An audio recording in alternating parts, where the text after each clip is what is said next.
Hi ನಮಸ್ಕಾರ, ನಾನು ನಿಮ್ಮ ರಾಯಲ್ ಹ್ಯಾಕರ್. ಇದು ಮೇ 18ರ ಕರೆಂಟ್ ಅಫೇರ್ಸ್ ವಿಡಿಯೋ ಈಗ ಓಪನ್ ಔಟ್ ಆಗ್ತಾ ಇದೆ.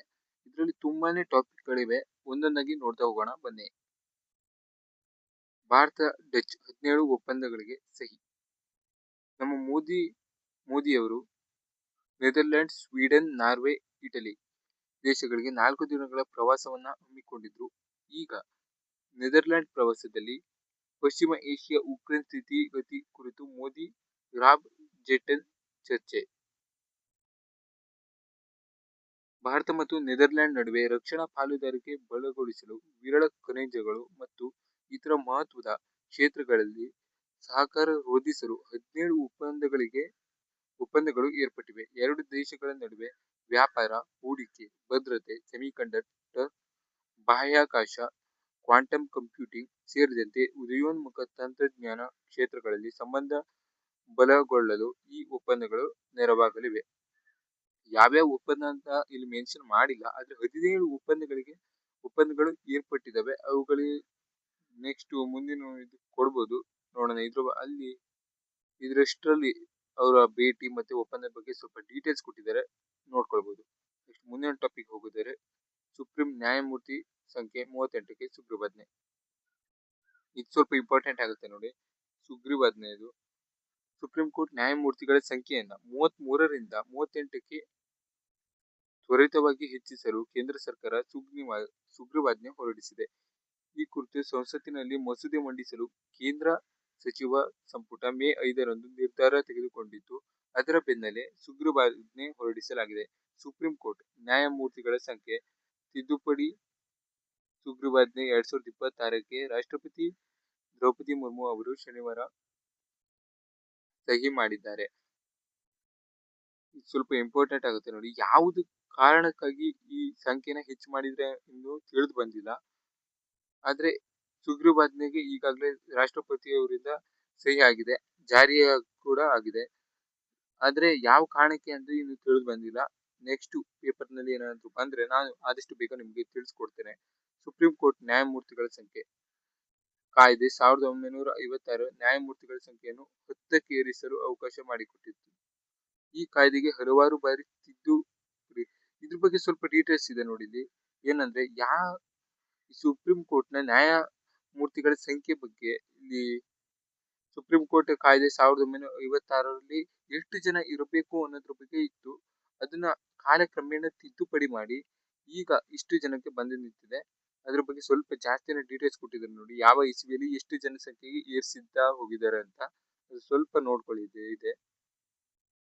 ಮುಂದಿನ ಟಾಪಿಕ್ ಹೋಗೋದಾದ್ರೆ, ಲಕ್ಕುಂಡಿಯನ್ನು ಜಾಗತಿಕ ಪಾರಂಪರಿಕ ತಾಣವಾಗಿಸಲು ಸರ್ಕಾರ ನಿರ್ಧಾರ. ವಾರದಲ್ಲಿ 1500 ಪ್ರಾಚ್ಯಾವಶೇಷ ಸಂಗ್ರಹ. ಲಕ್ಕುಂಡಿ ಈಗಾಗಲೇ ನಿಮ್ಗೆ ತಿಳಿದಿರ್ಬೇಕು, ಲಕ್ಕುಂಡಿಯಲ್ಲಿ ಎಷ್ಟು ಎಲ್ಲ ಪುರಾತನ ಕಾಲದ ಅವಶೇಷಗಳು ಸಿಗ್ತಾ ಇದೆ ಅಂತ. ಪಾರಂಪರಿಕ ತಾಣವನ್ನಾಗಿಸಲು ಸರ್ಕಾರ ನಿರ್ಧರಿಸಿದೆ. ಇದರ ಭಾಗವಾಗಿ ಮೇ ತಿಂಗಳ ಮೊದಲ ವಾರದಲ್ಲಿ ನಡೆಸಿದ ಅಭಿಯಾನದಲ್ಲಿ 1500ಕ್ಕೂ ಹೆಚ್ಚು ಪ್ರಾಚ್ಯಾವಶೇಷಗಳನ್ನು ಸಂಗ್ರಹಿಸಲಾಗಿದೆ. ಸ್ವಲ್ಪ ನೋಡಿಟ್ಕೊಳ್ಳಿ. ಇದು ಆಯ್ತು ಅಂದ್ರೆ ಇದು ತುಂಬಾನೇ ಇಂಪಾರ್ಟೆಂಟ್ ಆಗುತ್ತೆ. ಯಾವ ಪ್ರದೇಶವನ್ನ 2026ರಲ್ಲಿ ಜಾಗತಿಕ ಪಾರಂಪರಿಕ ತಾಣವನ್ನಾಗಿ ಗುರುತಿಸಲಾಗಿದೆ ಅಂತ ಒಂದು ಕ್ವಶನ್ ಅನ್ನು ಕೇಳ್ತಾರೆ. ತುಂಬಾನೇ ಇಂಪಾರ್ಟೆಂಟ್ ಆಗುತ್ತೆ. ಸ್ವಲ್ಪ ನೋಡೋಣ.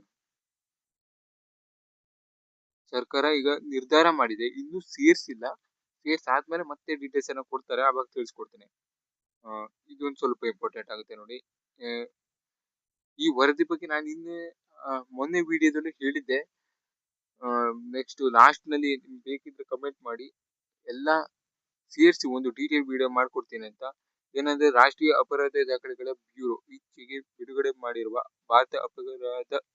ಭಾರತದಲ್ಲಿ ಅಪಘಾತ ಮತ್ತು ಆತ್ಮಹತ್ಯೆ ಸಾವುಗಳು 2024 ಇದು ಸ್ವಲ್ಪ ನೋಡ್ಕೊಳ್ಳಿ.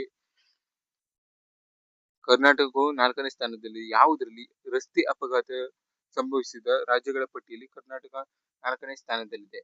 ರಾಜ್ಯದಲ್ಲಿ 2024ರ ಅವಧಿಯಲ್ಲಿ ಒಟ್ಟು 43,062 ರಸ್ತೆ ಅಪಘಾತಗಳು ಸಂಭವಿಸಿದ್ದು, ಒಟ್ಟು 12,339 ಮಂದಿ ಜೀವ ಕಳೆದುಕೊಂಡಿದ್ದಾರೆ. ಇದ್ರ ಬಗ್ಗೆ ಸ್ವಲ್ಪ ಡೀಟೇಲ್ಸ್ ಕೊಟ್ಟಿದ್ದಾರೆ, ನೋಡ್ಕೊಳ್ಳಿ. ಮುಂದಿನ ಟಾಪಿಕ್ಗೆ ಹೋಗೋದರೆ, ದೆಹಲಿಗೆ ತೆರಳುತ್ತಿದ್ದ ರಾಜಧಾನಿ ಎಕ್ಸ್ಪ್ರೆಸ್ ನಲ್ಲಿ ಬೆಂಕಿ. ಇದು ಸ್ವಲ್ಪ ನೋಡ್ಕೊಳ್ಳಿ. ಕೇರಳದ ರಾಜಧಾನಿ ತಿರುವನಂತಪುರಂದಿಂದ ನವದೆಹಲಿಯ ಹಜರತ್ ನಿಜಾಮುದ್ದೀನ್ ಗೆ ತೆರಳುತ್ತಿದ್ದ ರಾಜಧಾನಿ ಎಕ್ಸ್‌ಪ್ರೆಸ್ ರೈಲಿನ ಎಸಿ ಕೋಚ್‌ನಲ್ಲಿ ಭಾನುವಾರ ಬೆಳಿಗ್ಗೆ 5:15 ಸುಮಾರಿಗೆ ವೇಳೆ ಬೆಂಕಿ ಕಾಣಿಸಿಕೊಂಡಿದೆ. ಕೇರಳದಿಂದ ಡೆಲ್ಲಿಗೆ ಹೊರಟಿತ್ತು. ಇದರಲ್ಲಿ ಬೆಂಕಿ ಕಾಣಿಸಿಕೊಂಡಿದೆ. ಎಲ್ಲಿ? ಮಧ್ಯಪ್ರದೇಶದ ರತ್ಲಾಮ್ ನಲ್ಲಿ ಕಾಣಿಸಿಕೊಂಡಿದೆ. ಅಷ್ಟೇನು ಇಂಪಾರ್ಟೆಂಟ್ ಆಗಲ್ಲ, ಆದ್ರೂ ನೋಡಿ ಇಟ್ಕೊಳ್ಳಿ, ಬೇಕಾಗ್ಬೋದು. ನೆಕ್ಸ್ಟ್ ಮುಂದಿನ ಟಾಪಿಕ್ ಹೋಗೋದಾದ್ರೆ, ಇದೊಂದು ತುಂಬಾನೇ ಇಂಪಾರ್ಟೆಂಟ್ ಆಗುತ್ತೆ. ಭಾರತ UAE ಒಪ್ಪಂದ ಇಂಧನ ಭದ್ರತೆ ಖಾತರಿ. ಭಾರತ ಮತ್ತು UAE ಹಲವಾರು ಒಪ್ಪಂದಗಳಿಗೆ ಸಹಿ ಹಾಕಿದೆ. ಅದರಲ್ಲಿ ಎಷ್ಟು ಒಪ್ಪಂದ? ಇಲ್ಲಿ 7 ಒಪ್ಪಂದಗಳನ್ನ ಇಲ್ಲಿ ನೀಡಿದರೆ ಒಂದೊಂದಾಗಿ ನೋಡ್ತಾ ಹೋಗೋದಾದ್ರೆ, ತೈಲ ಸಂಗ್ರಹದಲ್ಲಿ ಸಹಭಾಗಿತ್ವ. ಎರಡನೇದು LPG ಪೂರೈಕೆಗೆ ಒಪ್ಪಂದ. ಇದ್ರ ಬಗ್ಗೆ ಎಲ್ಲ ತುಂಬಾನೇ ಡೀಟೇಲ್ಸ್ ಕೊಟ್ಟಿದ್ದಾರೆ, ಸ್ವಲ್ಪ ನೋಡಿಟ್ಕೊಳ್ಳಿ, ಬೇಕಾಗ್ಬೋದು. ರಕ್ಷಣಾ ಪಾಲುದಾರಿಕೆಯ ಚೌಕಟ್ಟು. ಹಡಗು ದುರಸ್ತಿ ಕ್ಲಸ್ಟರ್ ಸ್ಥಾಪನೆ. ಹಡಗು ದುರಸ್ತಿ ಕೌಶಲ್ಯ ಅಭಿವೃದ್ಧಿ ಎಕ್ಸಾ ಸ್ಥಾಪನೆ. $500 ಕೋಟಿ ಬಂಡವಾಳ ಹೂಡಿಕೆ. 7 ಒಪ್ಪಂದಗಳಿಗೆ ಇಲ್ಲಿ ಆಗಿದೆ. ಅದ್ರ ಬಗ್ಗೆ ಸ್ವಲ್ಪ ನೋಡ್ಕೊಳ್ಳಿ. ಇಲ್ಲಿ ನೆಕ್ಸ್ಟ್ ಟಾಪಿಕ್ ಹೋಗೋದಾದ್ರೆ, ಅಸ್ಥಿರತೆ. ಹೈಬ್ರಿಡ್ ಫಂಡ್ಗಳತ್ತ ಒಲವು. ಚಿನ್ನದ ಮೇಲೆಯೂ ಹಣ ತೊಡಗಿಸಿದ ಹೈಬ್ರಿಡ್ ಫಂಡ್ಗಳಿಗೆ ಆಗಿದೆ ಹೆಚ್ಚಿನ ಪ್ರಯೋಜನ. ಸ್ವಲ್ಪ ನೋಡ್ಕೊಳ್ಳಿ. ಮ್ಯೂಚುವಲ್ ಫಂಡ್ಸ್ ಬಗ್ಗೆ ಇಲ್ಲಿ ಸ್ವಲ್ಪ ಕೊಟ್ಟಿದ್ದಾರೆ, ಎಕನಾಮಿಕ್ಸ್ ಅಲ್ಲಿ ಬರುತ್ತೆ ಇದು. ಮಾರ್ಚ್ 31ಕ್ಕೆ ಕೊನೆಗೊಂಡ ಹಣಕಾಸು ವರ್ಷದಲ್ಲಿ ಹೈಬ್ರಿಡ್ ಮ್ಯೂಚುವಲ್ ಫಂಡ್ಗಳ ಒಟ್ಟು 1.55 ಲಕ್ಷ ಕೋಟಿಯಷ್ಟು ಹೂಡಿಕೆಯಾಗಿದೆ. ಹೈಬ್ರಿಡ್ ಮ್ಯೂಚುವಲ್ ಫಂಡ್ ಅಂದ್ರೆ ಏನು ಅಂದ್ರೆ, ಷೇರು ಇನ್ವೆಸ್ಟ್ಮೆಂಟ್ ಪ್ಲಸ್ ಬಾಂಡ್ ಇನ್ವೆಸ್ಟ್ಮೆಂಟ್ ಎರಡನ್ನ ಸೇರಿಸಿದ್ರೆ ಅದು ಹೈಬ್ರಿಡ್ ಮ್ಯೂಚುವಲ್ ಫಂಡ್ ಆಗುತ್ತೆ.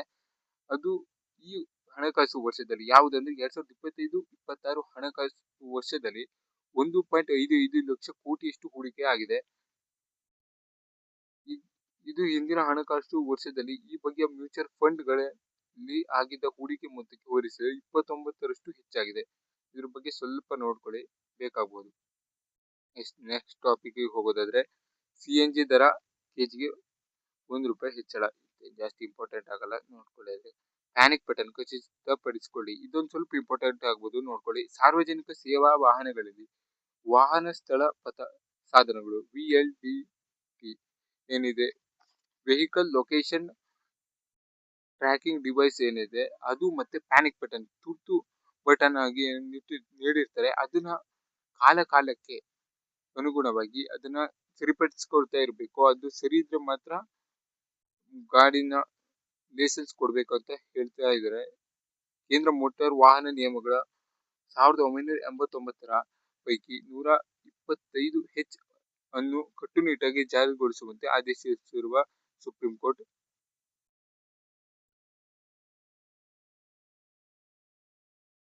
ನೆಕ್ಸ್ಟ್ ನೋಡಿದರೆ, VLTT ಹಾಗೂ ಪ್ಯಾನಿಕ್ ಬಟನ್ ಗಳನ್ನು ಪರಿಶೀಲಿಸಿದ ಯಾವುದೇ ಸಾರ್ವಜನಿಕ ಸೇವಾ ವಾಹನಗಳಿಗೆ ಸೆಕ್ಷನ್ 56ರ ಅಡಿ ಫಿಟ್ನೆಸ್ ಪ್ರಮಾಣ ಪತ್ರ ಅಥವಾ ME ಕಾಯ್ದೆಯ ಸೆಕ್ಷನ್ 66ರ ಅಡಿಯಲ್ಲಿ ಅನುಮತಿ ನೀಡಬಾರದೆಂದು ನಿರ್ದೇಶಿಸಿದೆ. ಇದೇ ಸ್ವಲ್ಪ ನಾನು ಹೇಳಿದ್ದು, ಅವಾಗ ಸ್ವಲ್ಪ ಮಿಸ್ ಆಯ್ತು ಅನ್ಸುತ್ತೆ, ಸರಿ ಮಾಡ್ಕೊಳ್ಳಿ. ಹಾಗೆ ನೆಕ್ಸ್ಟ್ ಹೋಗೋದಾದ್ರೆ, ಇದು ಸ್ವಲ್ಪ ಪಶ್ಚಿಮ ಬಂಗಾಳದ ಏನೋ ಟಾಪಿಕ್ ಇತ್ತು, ಹಾಕಿದೀವಿ ನೋಡಿ. ಜಾಸ್ತಿ ಇಂಪಾರ್ಟೆಂಟ್ ಇಲ್ಲ ಅನ್ಕೊಳ್ತೀನಿ. ಇದು ನಿನ್ನೆ ಪೇಪರ್ ಅಲ್ಲೂ ನಾನು ಹೇಳಿದ್ದೆ. Satwik Chirag runners up. Thailand open ಟೂರ್ನಿಯಲ್ಲಿ ಸಾತ್ವಿಕ್ ಮತ್ತೆ ಚಿರಾಗ್ ಅವರು ಫೈನಲ್ಗೆ ಕಾಲಿಟ್ಟಿದ್ರು. ಈಗ ರನ್ನರ್ ಅಪ್ ಆಗಿದ್ದಾರೆ. ವಿನ್ನರ್ ಆಗಿರೋದು ಸಾತ್ವಿಕ್ ರಾಜ್ ರಣಕಿ ರೆಡ್ಡಿ ಮತ್ತು ಚಿರಾಗ್ ಶೆಟ್ಟಿ ಅವರು ಥೈಲ್ಯಾಂಡ್ ಓಪನ್ ಸೂಪರ್ 500 ಬ್ಯಾಡ್ಮಿಂಟನ್ ಟೂರ್ನಿಯ ಪುರುಷರ ಡಬಲ್ಸ್ ನಲ್ಲಿ ರನ್ನರ್ ನೊಂದಿಗೆ ಅಭಿಯಾನ ಮುಗಿಸಿದರು. ಅದರ ವಿನ್ ಆದವರು 23-25ರಿಂದ ಇಂಡೋನೇಷ್ಯಾದ ಲಿಯೋ ರೋಲಿ ಕಾರ್ನಾಂಡೋ ಮತ್ತು ಡೇನಿಯಲ್ ಮಾರ್ಟಿನ್ ಅವರಿಗೆ ಸೋತರು. ಇವರು ವಿನ್ ಆಗಿದ್ದಾರೆ ನೋಡಿ. ವಿನ್ನು ಮತ್ತೆ ರನ್ನರ್ಸ್ ಅಪ್ ಯಾರಾಗಿದ್ದಾರೆ ಅಂತ ಸ್ವಲ್ಪ ಇಂಪಾರ್ಟೆಂಟ್ ಆಗುತ್ತೆ, ನೋಡ್ಕೊಳ್ಳಿ. ಯಾವುದು? ಥೈಲ್ಯಾಂಡ್ ಓಪನ್ ಟೂರ್ನಿಯಲ್ಲಿ. ಇಷ್ಟು ಇವತ್ತಿನ ಟಾಪಿಕ್ ಆಗಿತ್ತು. ಕಮೆಂಟ್ ಬಾಕ್ಸ್ ನಲ್ಲಿ ಈ PDF ಅನ್ನ ನೀಡಿರ್ತೇನೆ, ಆದಷ್ಟು ಅದನ್ನ ಓದಿ. ತುಂಬಾನೇ ಇಂಪಾರ್ಟೆಂಟ್ ಆಗುತ್ತೆ ಇವೆಲ್ಲ ಟಾಪಿಕ್ ನೋಡಿ. ಒಂದೊಂದು ಟಾಪಿಕ್ ತುಂಬಾನೇ ಇಂಪಾರ್ಟೆಂಟ್ ಆಗುತ್ತೆ. ಅದಕ್ಕೆ ಇದೆಲ್ಲ ಕರೆಂಟ್ ಅಫೇರ್ಸ್ ನಲ್ಲಿ ಇದಕ್ಕೆ ನಿಮ್ಗೆ ತುಂಬಾನೇ ಟೈಮ್ ಬೇಕಾಗಿತ್ತು. ಆದ್ರೆ ನಾನು ಇವತ್ತಿನ ವಿಡಿಯೋ ಸ್ವಲ್ಪ ಡಿಲೇ ಆಗಿದೆ ಅನ್ಕೋತೀನಿ. 10 ನಿಮಿಷ ಆಗ್ತಾ ಬಂತು ಈಗ. ಮತ್ತೆ ನೆಕ್ಸ್ಟ್ ವಿಡಿಯೋದಲ್ಲಿ ಸಿಗೋಣ. ಅಲ್ಲಿವರೆಗೂ ಟೇಕ್ ಕೇರ್, ಬೈ ಬೈ. ನಾನು ನಿಮ್ಮ ರಾಯಲ್ ಹ್ಯಾಕರ್.